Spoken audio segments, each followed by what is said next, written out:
Your nightly news with Joe Palmer begins now. Good evening, everyone.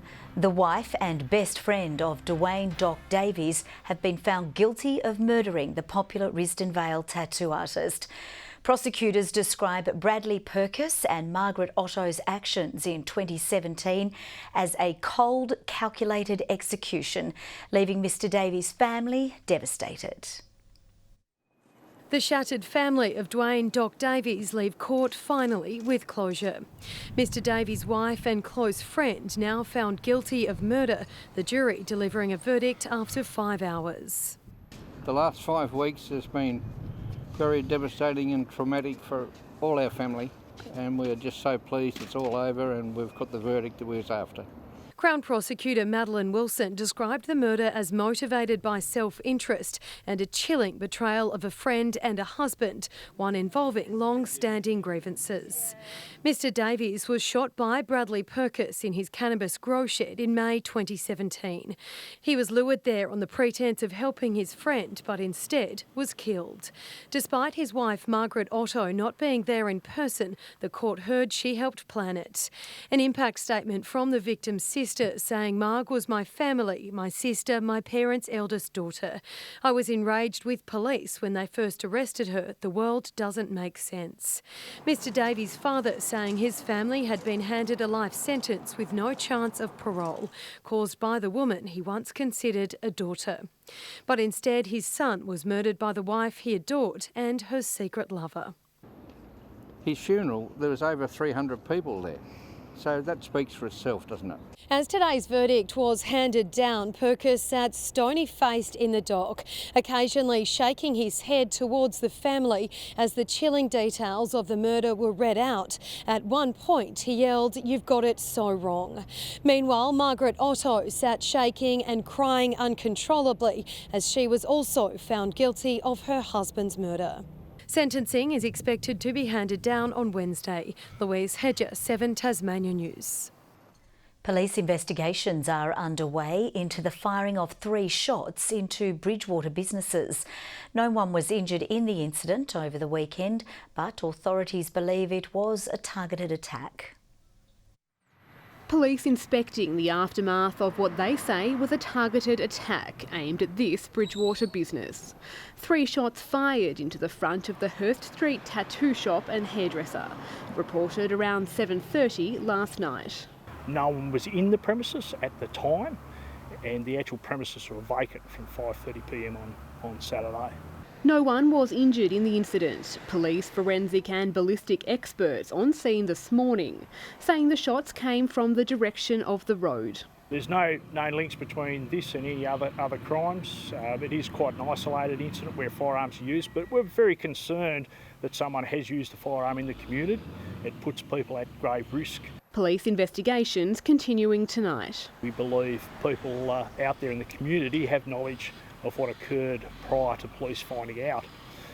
We're certainly appealing for witnesses. Urging anyone with information to contact Crime Stoppers. Michelle Wisby, 7 Tasmania News. Tasmanian Formula 3 driver Alex Peroni says he can't wait to get back behind the wheel, despite recently being involved in one of the worst crashes seen in the sport in recent times. Tom Cooper sat down with Alex today to talk about the long road to recovery. It was a spectacular and terrifying brush with death that those who witnessed aren't going to forget. But as for the man behind the wheel, I don't remember the crash, so I can't really place myself there. However, it didn't take long for Peroni to realise what all the fuss was about. Everyone was quite tense around me, and especially obviously my dad was, and all the doctors and stuff, because they all saw what happened. And I was like, whoa, why is everyone so, so uptight? And then Dad wouldn't let me watch the footage for a bit in hospital, but then later that night I watched it and understood why. And while most would have been grateful just to be alive, Peroni says his initial feeling was that of disappointment. I was in 6th again, and I would have finished 5th because another car got a penalty, which would have been our best result of the year, and one that we all deserved and needed because we've worked so hard and we're so unlucky. But it just didn't happen. And that was, a really annoying part of it. Suffering a fractured vertebrae in the crash, the 19-year-old won't race again this year, but has been buoyed by the amount of support he's received. That was really amazing and a really really made me feel good and helped me with my recovery, honestly. And even to come back here and have the support from everyone, from, again, people I don't even know, was really incredible. Hoping to be back behind the wheel again for Team Campos in the 2020 Formula 3 Championship. It's not going to be an easy road ahead for the Peroni family and their supporters, with a fundraiser planned for November 15 at Hobart's Rest Point Casino. In Formula 3, like, the crashes, no matter whose fault it is, we have to pay for it. So, and obviously you saw the car damage, so it's not cheap. And we could be facing an unknown bill at this stage, but it could be up as high as €100,000. You know, one of the good things about the crash is that it's probably encouraged quite a few people to have a look at Alex and his ability and what he's been able to do on a shoestring budget. As for talk of any mental jitters about getting back behind the wheel when the time finally comes. I never struggled with the thought of driving again. I think one of the first things I said coming back to consciousness was, oh, can I drive tomorrow? Can I race tomorrow? Because it was race 2 the next day. Tom Cooper, 7 Tasmania News. 2 men charged in relation to the deaths of 16 prized polo ponies being transported across Bass Strait on the Spirit of Tasmania last year have pleaded not guilty. One of the men charged is a former captain of the Australian polo team. Professional polo player Andrew Williams is facing 17 charges in relation to the death of 16 ponies in late January last year. The animals had competed at the Barnbougle Polo earlier that month, but Mr Williams, the driver of one of the horse trucks on the Spirit of Tasmania, found the animals dead after they were transported back interstate. Today, Mr Williams pleaded not guilty via phone link to the charges, which include using a method of management likely to result in unreasonable and unjustifiable pain and suffering to the animals and failing to ensure the horses were individually stalled. Thomas Martin, who had been driving a second truck with 12 ponies on board but none died, is also facing charges for transporting horses that were not individually stalled. Pleas of not guilty were entered on his behalf. The court heard Spirit of Tasmania operator TT Line, who is also facing charges in relation to the deaths, is yet to enter a plea, while there are also civil proceedings underway between TT Line and Mr Williams in relation to the matter. The 2 men, who were both based in New South Wales, didn't appear in person here at the Devonport Magistrates Court when their case was mentioned this morning. The matter's been adjourned until November 7. Letitia Wallace, 7 Tasmania News. A Mornington woman involved in the 2016 death of Michelle Meads has been sentenced to 8.5 years in prison. 36-year-old Kylie Jane Hack previously pleaded guilty to manslaughter after a woman's body was found in a burnt-out home at Clarendon Vale. 3 years ago, police inspecting a burnt-out property at Clarendon Vale. Days later, inside they found the body of Kingston woman Michelle Meads. Today, 36-year-old Kylie Jane Hack was sentenced to 8.5 years in prison for her involvement. In August this year, she pleaded guilty to manslaughter, stealing and perverting the course of justice. Handing down her sentence today, Justice Helen Wood said in September 2016 there was an argument at the home over drugs, saying Hack punched Miss Meads in the head, but after becoming disturbed by what was unfolding, locked herself in a bathroom. When she came out, she was told Miss Meads had been killed. Justice Wood telling the court the defendant didn't inflict the fatal injuries and did not contemplate the use of a weapon. In handing down her sentencing, Justice Wood said Hack had suffered childhood trauma and long-time drug and alcohol addiction, but since being remanded in prison, she'd tried to reform. But she told the court her drug use provided her with no excuse. It does not mitigate the seriousness of her actions.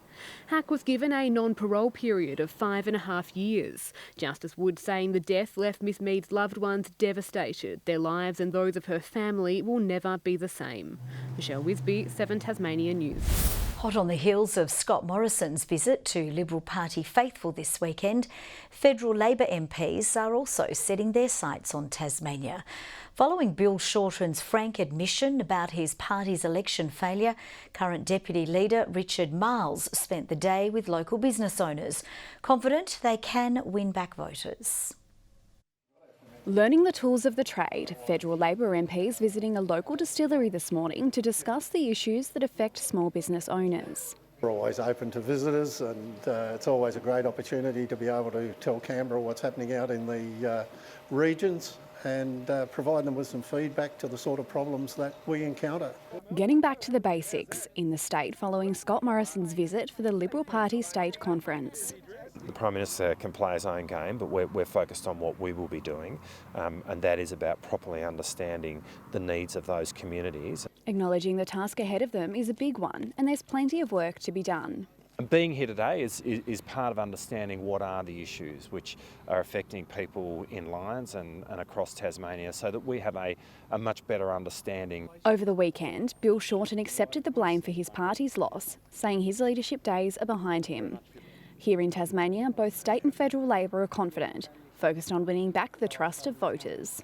Comments by Bill Shorten over the weekend are a reflection of the reality that the people of Australia spoke, the Labor Party has listened, and now we're moving on. We need to be winning both Bass and Braddon at the next election if we hope to form government, so that's absolutely critical. But there's still 3 years before the next federal election is due. Ebony Ablett, 7 Tasmania News. Climate change protesters have taken their fight to Cradle Mountain. 10 women staged the demonstration at Dove Lake, dressed in red to symbolise blood and their grief for the planet. It formed part of a nationwide protest calling for more action on climate change. The countdown is on for the country's most prestigious yacht race, with 144 boats entered for the 2019 Sydney Hobart, one of the largest fleets in the event's 74-year history. The iconic race was officially launched at the Royal Yacht Club of Tasmania this morning, with the help of some yacht racing royalty, including Ian Murray, who sailed in 25 Sydney Hobarts and raced on Wild Oats 11 for all 9 of her line honours victories. Sort of on our 6th day at sea, being capsized, violently seasick. Turning Tasman Island was a huge relief just to see land. Following last year's thrilling finish on the River Derwent, the Super Maxis are set to once again compete for line honours. The Derwent played its usual tricks on some and not on others. And to have all 4 of them within sight of the finish line at the same time was fantastic. And there's certainly some scores to be settled. The 75th edition of the race begins in Sydney Harbour on December 26. Businesses across the northwest are being encouraged to light up orange for Mental Health Week. Devonport's Youth, Family and Community Connections organisation group today kickstarting a week of events in the region, including a special screening of short videos on the big screen. We're really encouraging businesses to light up orange this week to just show support for the community, to let people know that we want to promote mental wellness, not just focus on mental illness. So there's a big focus on prevention with that. 1 in 5 Australians will experience mental health issues every year. Now let's take a look at the day's business and finance news with thanks to Bank of Us, Tasmania's customer-owned bank. The Australian share market has posted gains across the board after jobs figures from the US reassured traders that the world's largest economy wasn't on the brink of recession after all. The ASX 200 index rose 46.5 points. A short time ago, the Australian dollar was trading at 67.48 US cents and 72.11 Japanese yen. To cricket, and Matthew Wade says he'll likely bat at number 4 in this week's Sheffield Shield season opener against Western Australia. The returning Tim Payne will take the keeper's gloves in his first game back after breaking his thumb in the Ashes. I think my keeping days are probably gone in red ball cricket unless the team are looking to play another batsman. Results haven't been perfect in the Marsh Cup, but we've played some good cricket. We think we've got some players in good form, ready for the long format of the game now. And the match begins on Thursday. He's only 9 years old, but Tasmanian Cooper Ford now has 2 national motocross titles to his name. The Lenna Valley product sealed his latest win in the 65cc's with a podium finish in the championship's final round. Cooper Ford has now climbed motocross's mountain twice, returning home to Hobart with his 2nd national title in the 65cc class. You just got to treat it as a club day. It's not too bad when you treat it like that. If you think about it too much, it's when it gets a bit nerve-wracking. His trophies sit side by side after Cooper claimed top honours at last year's Junior Motocross Championships in Penguin. The secret, starting quick off the mark. It's probably half of the race already, because if you get a good start, you don't have to get held up by other people. His family couldn't be prouder. They travelled over to cheer him on in the championship's last round in South Australia. As long as he's having fun, we'll keep doing it. The 9-year-old will go for 3 in a row at next year's Nationals in Rockhampton. We're very proud and it's a good reward for all the hard work. Tom Johnson, 7 Tasmania News. A very likeable young man, Joe, with a bright future ahead, that's for sure. Yeah, he's lovely, isn't he? Good evening. Below average temperatures today with 18 at Cressy and Launceston the warmest. Hobart and Burnie 17, Devonport 15 degrees. A few showers overnight and today, highest reading to 3 p.m. was 6 millimetres at Mount Reid. Bushy Park 17 degrees, Friendly Beaches and Ooze 16, Smithton, Low Head, St Helens, Grove and the Islands all 15, Strawn 14 and Lyawini 11. A combination of high and low cloud over the state today, bringing the drizzly conditions firstly to the east coast and later to the west as that thin band of cloud starts moving our way. It's linked to a cold front to the west with a large patch of cold air following. A low is south of WA. A thick band of cloud over the Tasman Sea is pushing over New South Wales. Tomorrow, the high pressure ridge looks after the majority of southern Australia. Apart from that cold front sliding up the eastern seaboard, surface troughs continue over the mainland. Winds south-southwesterly at 15 to 20 knots, reaching 25 to 30 knots before easing in the afternoon over the south. Swells at 3 metres in western and southern waters. Strong wind warning has been issued from Sandy Cape to Stanley and from Cape Portland to Wineglass Bay. Hobart, Tuesday, 14 with a shower or 2 clearing. 15 for Adventure Bay, showers clearing from Tarraleah, 2 to 9. That's not the time either. 17 degrees for Launceston, an afternoon shower or 2. Devonport a possible shower and 15, 17 at Bridgewater with a few showers. 15 the top for Burnie, partly cloudy, showers clearing from Strawn and Marrawar, 13 degrees in the west. And for St Helens tomorrow, 15, a shower or 2. Swansea 14 along with Whitemark on Flinders Island. On Wednesday, a few showers early over the west and south, extending to eastern and central areas in the afternoon. Showers on Thursday, mainly later in the day. A southerly winds turn southeasterly later as well. A few more showers extending statewide on Friday. Mostly sunny in Perth, 34 degrees, a cool day in comparison for Adelaide. Showers in Melbourne and 14 the top. Showers also in Canberra and Sydney. Hot and partly cloudy in Brisbane. Fair bit of cloud around the state at the moment. 16 degrees in Hobart, Launceston 13, Devonport 12. Joe, daylight saving time might have started. Now we need some daylight saving type weather. That would be nice, wouldn't it, Murph? Fingers crossed. Thanks for that. That's all from the team for now. We'll see you a bit later with updates. Bye-bye.